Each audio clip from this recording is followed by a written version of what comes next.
It's an Android tablet that has some really nice features at a pretty decent price. You can also get a pen for it, which is why I am taking a look at it today. Hello, my name is Brad. I review tech for creative professionals, and I'm just gonna get right to it. I like this tablet. It comes with this pen, and when I first saw it and I heard that this is a battery-powered pen that attaches and charges along the side of the tablet, I thought, they're gonna mess this up. Battery-powered pens have a tendency to have a lot of line wobble, which makes them very hard to draw with. The plus side is they tend to do palm rejection pretty well, and so they're good for handwriting and note-taking, that sort of thing, but for drawing and illustration, those lines are just too wobbly. But overall, they got that done pretty well. They did a good job here. The first thing I noticed about this tablet, though, was that it's green. I'm gonna be honest, forest green? Not my favorite color. But putting that aside for a second, it doesn't look bad. It's got a nice brushed metal finish along the back. And of course, the major design element that sets it apart from any other tablet I've ever seen is that center-facing camera. Over the last several years, a lot of tablets have just taken the iPad Pro and done kind of the same thing and thrown Android on them.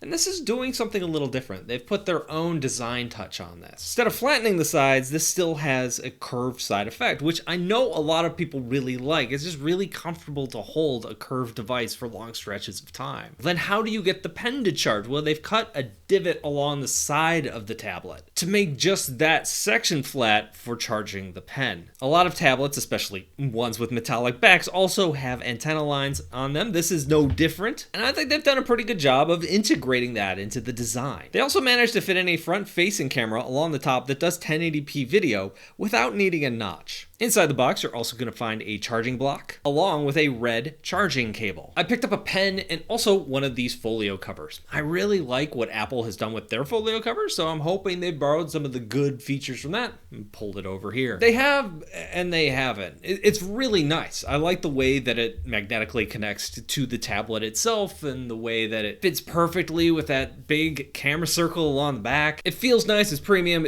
it's good for what it is. The problem is that it doesn't have any really good drawing angles. You can fold the tablet out and stand it up at two different angles, and it magnetically snaps into place. And it feels nice if you're just setting it on a table to watch a movie or some videos or something like that. But there's no lower angle for drawing. I suppose you could like turn the tablet around and draw with it this way. It looks weird. I just wish the tablet would sit at a nice drawing angle. If you like to just lay your tablet down flat on a table and draw with it, you can't really do that with this tablet. That is one of the problems with putting that camera bump, and it's a decent sized camera bump, right in the center. It means anytime you go off too far into the left corner or the right corner, this thing is really gonna tilt and you're gonna lose your grip. So finding some other kind of stand or just holding it in your lap is probably the way to go. I'm enjoying the drawing I'm doing in this video, and this video doesn't have a sponsor, so I'm gonna shout out my new courses. The first one is brand new, just rolled out a little over a week ago. It's called Learn to Draw in 60 Days. Every day, a new drawing project. They build on each other day by day by day, and you gain a whole bunch of new skills, and you don't have to think about, what am I gonna draw today? What am I gonna practice today? And at the end, you're gonna have some nice sketches to work with, and that's where my second course comes in. Introduction to Digital Art. It teaches you how to take your sketches and turn them into finished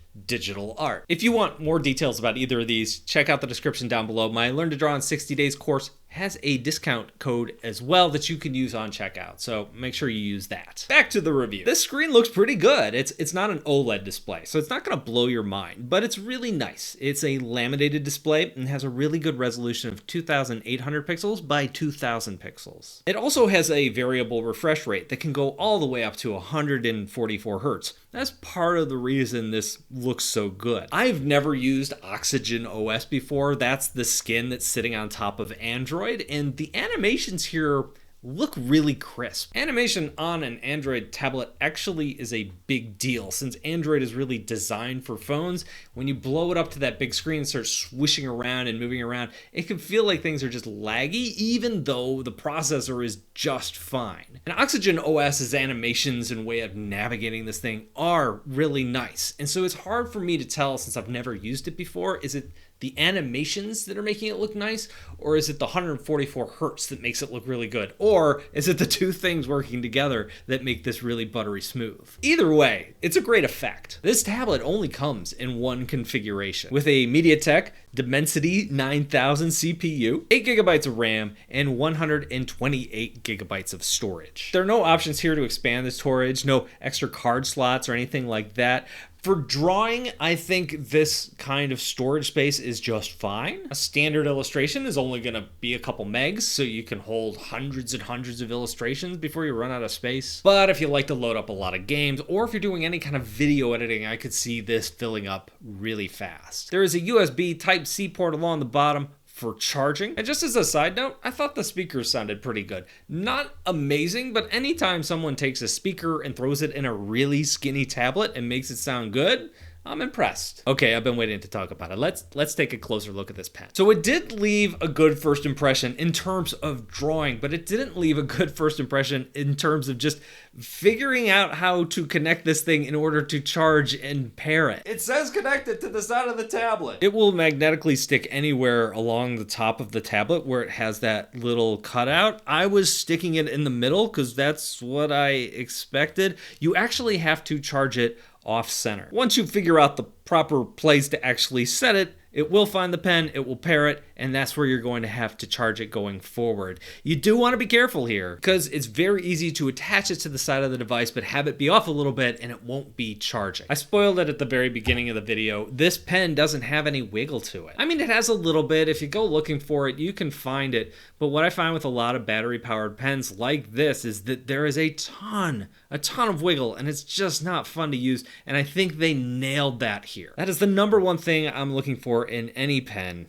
and I'm so glad they got it right. One thing I find in a lot of battery-powered pens, though, is that the palm recognition is really good. Here, it's only okay. I find it totally passable, but I don't think it's great. It's not as good as what I've seen in other pens. When I was drawing my drawing here, I found that I was getting a lot of extra little dots and marks on my canvas, whether it's from my palm or pinching in and out to zoom. So I had to go into the drawing program and toggle some of those things off in order to improve that. There are some little quirks to the pen. I find that when I sometimes lift it off in some programs, it keeps trailing on. It still holds that line a little bit. So you're not going to want to draw super fast with this. It's not a huge problem. I tend to draw slower. So for me, it worked really well in that regard. I didn't notice anything like weird pressure blowouts or that sort of thing that sometimes you see in third-party pens. It seemed to be incredibly consistent as well. There was a fair amount of lag here. Now, a lot of people say, how can it have lag? This is a 144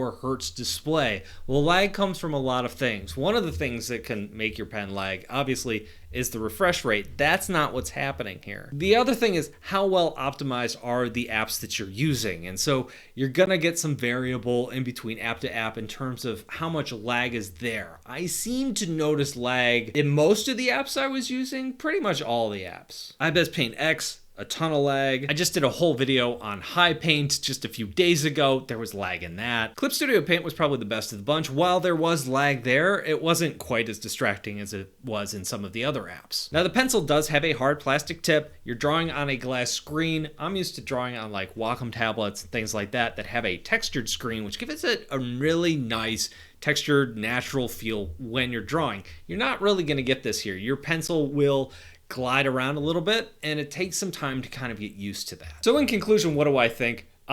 You know what? I really like this thing. Like I said at the beginning, I was really concerned when I saw that magnetic charging pen. I thought, oh no, nobody really pays attention to how good a line quality you're getting out of the pen. They just grab something stock off the shelf, some universal stylus or whatever, and they throw it in their device, and they don't pay attention to that sort of thing. It's so nice to see OnePlus doing exactly that. I'm thankful for it. This isn't the cheapest Android tablet out there. However, I think for all the features and the level of quality that they've packed in here, it's a good value. This is the first time I've ever bought a OnePlus product, so I've never really paid attention to the price. I don't know if they come down in price over time the way Samsung devices do.